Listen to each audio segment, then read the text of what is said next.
അവരുടെ second anniversary ആഘോഷിക്കാൻ വേണ്ടിയിട്ട് വളരെ നല്ല ആഘോഷിച്ചുകൊണ്ട് നല്ല ഉള്ളില് സന്തോഷത്തോടെ നമ്മളിവിടെ വിളിച്ചതായിരുന്നു.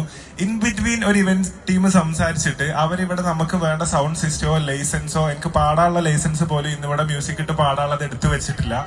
ഞാൻ 4-5 ദിവസമായിട്ട് ഓരോരോ നാട്ടിലാണ്, റിയാദിലാണ്, ബഹ്റൈനിലാണ്, ദുബായിലാണ്. അപ്പൊ അതൊക്കെ കഴിഞ്ഞ് ഇവിടെ എത്തിയപ്പം ഇന്നാണ് ഇവിടെ ചെന്ന് കയറുമ്പോൾ ഞാനും ഈച്ചു ആക്ച്വലി നിങ്ങൾക്ക് വേണ്ടി പാടാനുള്ള 10-15 പാട്ടുകൾ കമ്പ്യൂട്ടറിൽ ലോഡ് ചെയ്തിട്ടാണ് കൊണ്ടുവന്നിട്ടുള്ളത്. പക്ഷെങ്കിൽ ഇവിടെ നമുക്ക് പെർഫോം ചെയ്യാനുള്ള ലൈസൻസോ കാര്യങ്ങളോ ഇല്ല.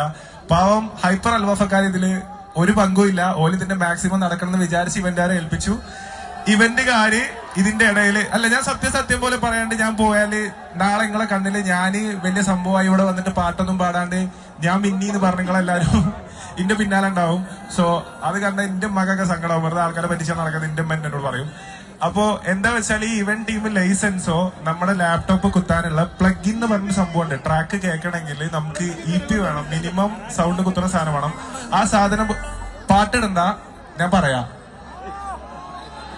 പാട്ടിട്ടിട്ട് മറച്ചു വെച്ചിട്ട് കാര്യമില്ല.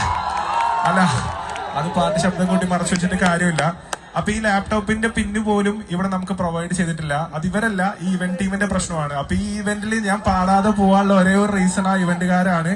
എനിക്ക് നിങ്ങൾക്ക് വേണ്ടി പാടാൻ താല്പര്യമുണ്ട്, ഒരുപാട് നേരം ഇവിടെ സ്പെൻഡ് ചെയ്യാൻ താല്പര്യമുണ്ട്. ഞാൻ അറ്റ്ലീസ്റ്റ് മിനിമം 2 hours അല്ലെങ്കിൽ 1 hour പെർഫോം ചെയ്ത് 1 hour നിങ്ങളുടെ കൂടെ സ്പെൻഡ് ചെയ്ത് പോവാന്നുള്ള ഡീലിലാണ് ഞാൻ ഇവിടെ എത്തുന്നത്. സോ അതുപോലും ചെയ്യാണ്ട് തിരിച്ചു പോകുമ്പോൾ ഒരുപാട് സങ്കടമുണ്ട്. സോ എന്റെ ഏറ്റവും പ്രിയപ്പെട്ട ഫാമിലീസിനോടും ഉമ്മമാര് കുട്ടികളും എല്ലാവരോടും ഞാൻ മാപ്പ് ചോദിക്കുകയാണ്. ഇത് എന്റെ തെറ്റല്ല.